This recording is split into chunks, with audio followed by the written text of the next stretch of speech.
it was really bad how it looks. And he said, you can't train your eyeball to be stronger. It is what it is. There's protection here and here, but he obviously got no protection because the fingers were straight in. The fight should have been stopped. He couldn't see. It was a foul. He couldn't see. Then you can't fight. You know, if he'd have got knocked out with a head kick next, then it would have been worse. I don't know. And then he said, sometimes when your eyes here like that, it can become displaced and stay there. And they did a few tests on that, and they said it doesn't seem like that. And his vision on the eye. The MMA world is beginning to turn against the UFC, and this time, it's because Tom Aspinall has finally had enough after everything that's happened since his eye injury at UFC 321. Aspinall is reportedly furious with how the organization has handled the entire situation. From the way the fight ended, to the complete lack of communication, to the public criticism that followed, it's becoming clear that the relationship between Tom Aspinall and the UFC is starting to fall apart. So the best thing you can do is keep your head in the game, and I'll do everything I can to manage the shit. All that training for that? Yeah. Don't worry about it. Gonna be okay, mate. What is he doing? The left one was really deep. Both bad. The left one was really Both deep. bad. Sorry. Yeah, sorry, you got but one twice before it. Yeah, twice before he got one for it.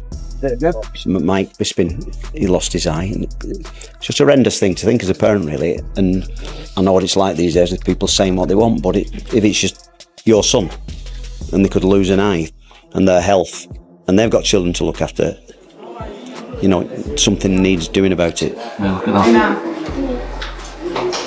Yeah, it's horrendous for me to look at that. It went a few minutes. It doesn't mean in any way, shape or form here that Tom Aspinall was struggling. He fucking wasn't. Cyril Gane's a good technical fighter. He was making it more difficult to catch him. But it wasn't like he was dishing out loads of punishment just because Tom had a bloody nose from a punch. Fucking Floyd Mayweather had a black eye from fucking Deji. A little bit of damage when you're in there throwing big fucking fists at each other is going to happen sometime. It does not reflect the way the fight is actually going. Little bit of blood. As long as you can breathe out that nose, you are fine. And it's this context that in the MMA and fight world, people just fucking ignore for some reason. I saw Tom Aspinall on there land some nasty stuff too. I saw Tom Aspinall throw a high kick. I've never seen him throw a high kick, and it's partly because he's never had to throw a high kick. There are layers to these guys' games that we have to find only when they're fighting someone that not only deserves to be in there with them, but can extend them to a point where they have to use all of their weapons. I mean, look, DC knows MMA. I'm not going to say he's talking total shit there, but I think if Tom Aspinall is being experimental in there and showing us things that he's not showing us before, I don't think for 1 second it's because I'm going to struggle here. I need to throw a high kick. I've never done that before. I don't think that's in his mind at all. He's so comfortable in there. He is showing... Ever since the no contest against Cyril Gane, fans have been waiting for an official update from the UFC. But instead, all they've received is silence, no proper medical report, no reassurance, not even a statement acknowledging how serious the injury was. Tom Aspinall had to take matters into his own hands, posting on social media to show his swollen, damaged eye and explaining that he's been in and out of treatment ever since that devastating poke. Behind the scenes, sources close to Aspinall's camp say Tom and his team are growing increasingly frustrated. They feel abandoned, left in the dark by an organization he's been loyal to since day one. Until John submitted him. Against the cage, Gane was sat there, not moving, not bucking, not shifting or fighting hands, sitting there like this until John locked up the guillotine on him. I'm very aware of what happened in that fight, and do I wish Tom would have finished him earlier? I do, without resistance. That was the ideal circumstance for Tom Aspinall, was to finish Cyril Gane with no resistance in the first round. I think we see an overconfident Gane in the rematch, and I think Tom smokes him. But Tom was raging. So there's an emotional aspect to this rematch now that I'm worried about, because I've been looking for Bully Tom to make an appearance for a very long time, you guys. For a very long time, I've been waiting for Bully Tom to make an appearance.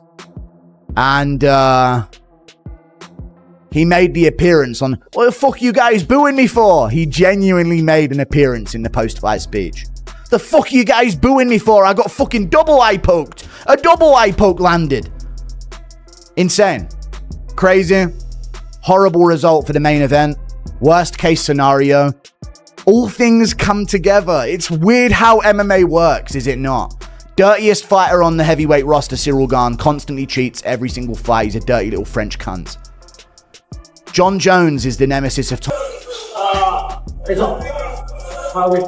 Okay. Maestro aquí. Profesor de maestro.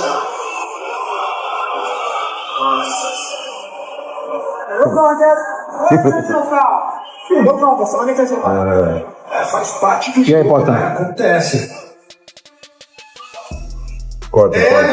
Guys, I just got fucking poked knuckle deep in the eyeball. What the why are you booing? What am I supposed to do about it? I didn't do the fucking poke. I can't see. Tom, they should not be booing. I agree with you. You waited a long time for this moment. Talk to the disappointment of this being how it ends. This is bullshit. The fight was just getting going. Were you just calling them out as you felt like you wanted to get that shot, or were you calling them out because you were able to continue from the eye poke? Yeah, it's like that. It's for the hang to be a champion, and the hang quick because the pocket the eye too, and the third too because the hang is the training partner, and I do it with hang like a knock him out in the first round. Why is it happening that me and Tom Aspinall fight? Because he say Tom Aspinall, this is the one that does the best training partner. Hang can have it. What happened? Tom Aspinall fighting with Aspinall has battled through injuries, delays, and constant uncertainty, waiting over a year to step back into the octagon, only for his return to end in tragedy and controversy. Yet, the UFC has shown no support, no apology, and no accountability. What made it even worse were Dana White's comments after the fight, which added insult to injury. During the post-fight press conference, Dana claimed that Tom chose not to continue. That single statement infuriated thousands of fans and fighters who witnessed just how serious the injury truly was. Didn't want to continue. Tom didn't want to continue in the fight, so the rematch is very interesting. Yeah, it's crazy. It just adds more fuel to the fire of this fucking stupid conspiracy that Chael started, and now you have UFC brass co-signing that. It's so dumb, dude. He's your current heavyweight champ. Now the face of the UFC and one of the biggest voices in the UFC has somehow put the narrative that he's weak and that he quit. You're hurting your brand. The face of the division, the narrative now is that he's a quitter and he didn't want to fight. That's your champ. No matter DQ, no contest, that's your fucking heavyweight champ of the world. He's supposed to be the baddest man on the planet. Now the narrative, for people that don't know shit about MMA, is that he has quit in him. Why would you do that? He represents your fucking business. It's so dumb. It's so dumb. And now some of the casuals are like, I'm not watching him ever fight again. He quits. That hurts your bottom line. And for what? Why not give the number one heavyweight in the world the benefit of the doubt that he couldn't fucking seek? They got poked in both fucking eyes and you just go, terrible fucking circumstances. We're going to rematch it as soon as Tom's ready. I can't wait to see it. That's it. You don't push this shitty narrative down the road and sabotage your heavyweight champ. There's a lot of talk about, did Tom quit? Did Tom end it too early? Could he have cleared that eye? Was he unable to really see? Could he have gotten through it? This is all true. And we will only know if Tom comes out and tells us. We'll never know how bad or how severe. We'll never know that. That's only ever going to be known by Tom Aspinall. But what we can talk about is that how egregious that eye poke was. And Cyril Gane did that. He ruined the fight by having that terrible eye poke, right? You just have to keep a closed fist. And we've seen it in so many other events. It's really starting to ruin mixed martial arts. Do you really feel that Aspinall decided not to keep fighting on purpose because he thought that this fight wasn't going to go his way? Over there, I know. I'm going to. I'm going to get, first and foremost, it was a foul, and Cyril Gane's the one to blame for it. But from the optics and the way that it looked, his eye was closed when he got poked in it. He was saying he couldn't see, and he wasn't even trying to open his eye to see if he could see. Like, obviously, I have no idea. I'm not there, but you see the pictures afterwards, his eye looks fine. I've seen a whole finger go in someone's eye, and they keep fighting, right? So, I don't know. But I feel like he might have taken the easier way out. It's a no contest. You got to come back. He gets paid $3 million. Wait, he still gets paid as if they fought the full fight? They fought. This doesn't make the show money. Aspinall didn't choose to stop. He had to. It wasn't about toughness or willpower. It was about his vision, his safety, and his career. Even Tom's father, Andy Aspinall, spoke out after the fight, expressing deep disappointment in how the UFC handled the situation. From the lack of medical urgency to the dismissive tone in Dana's comments, to the fact that no one from the organization checked in on Tom while he was in the hospital, it all painted a troubling picture. The whole ordeal has left a bitter taste, not just for the Aspinall family, but for the fans as well. Out and said, no, I'm not going to rematch him. He's a cheater. Why would I rematch a guy that already cheated, that violated not one of my eyes but both? I gave him his chance. He chose to cheat, and I'm going to move on. If Tom took that stance, which he's not going to do, I'm saying, but for fun, I think he'd have a lot of people that supported him. For some reason, Surreal has come out of this thing with his hands clean. He's the one that did the poking. This notion of intentional versus unintentional is the stupidest shit in sports. Period. You don't hear it anywhere else. Yesterday, I'm watching the New York Knicks against the Miami Heat. Knicks are down like 8 or so. They have the ball. Josh Hart gets called for an offensive foul. Illegal screen. Do the referees converge and say, like, did he mean to do that or did he not mean to do that? No.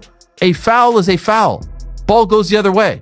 Let me ask you a question. Super Bowl, a couple years ago, all-time great game. Eagles, Chiefs, pass interference, end of the game. Do the refs converge and say, did he mean to bump him or not? No, foul is a foul. Foul is a foul, which means a foul is a DQ. That should have been a DQ victory for Tom Aspinall. That should have been a DQ loss for Ciryl Gane. And let me be very, very clear right here and now.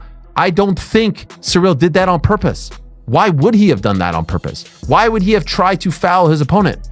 But it doesn't matter. An illegal maneuver is an illegal maneuver. An illegal foul is an illegal foul, whether you meant to do it or not. Oh, keeps eye poking, man. Once again, it's MMA. If somebody's coming at me and I go like this, it's my hands coming out. It's a natural reaction. That's one thing people don't understand. Like, it looks like the other eye got more penetration than the one he's closing right now. What the fuck? That sucks ass. He was fighting a wonderful fight. Right there, we can see that, like, that's how you can get Tom Aspinall troubles, is by always turning the angle on him, never give him the opportunity to run you over. Obviously, the accident foul was an accident, right? But the way he had his hands on Tom Aspinall's face is the correct technique to do. If you go back and watch John Jones, he's a great eye poker, but if you go back and watch the greats who do body kick, if you go back and watch my fights, when I throw body kicks or I throw leg kicks, my hands are here, they're open. So now, the big question is, what's next for the division? The heavyweight scene is in complete chaos. Tom Aspinall remains the interim champion, but there's still no official fight date, no update on his recovery, and John Jones continues to tease a potential fight with Alex Pereira instead. The whole picture is uncertain. Dana White has already hinted that Pereira might move up to heavyweight, which could completely overshadow Tom's comeback, something fans view as yet another slap in the face. Meanwhile, Tom Aspinall's camp is demanding clarity. They're calling for a rematch with Ciryl Gane once Tom is fully recovered, and they want the UFC to start treating fighters like people, not just paychecks. That's really the heart of the issue. Tom Aspinall has always carried himself with class, humility, and respect. He's been a loyal company man from the start, never complained, never withdrew without reason.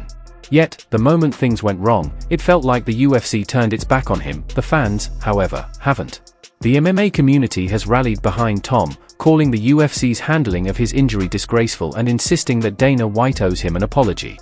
Whether that ever happens or not, one thing is certain: Tom Aspinall's trust in the UFC has been shaken, and the future of the heavyweight division is now clouded with tension, politics, and uncertainty.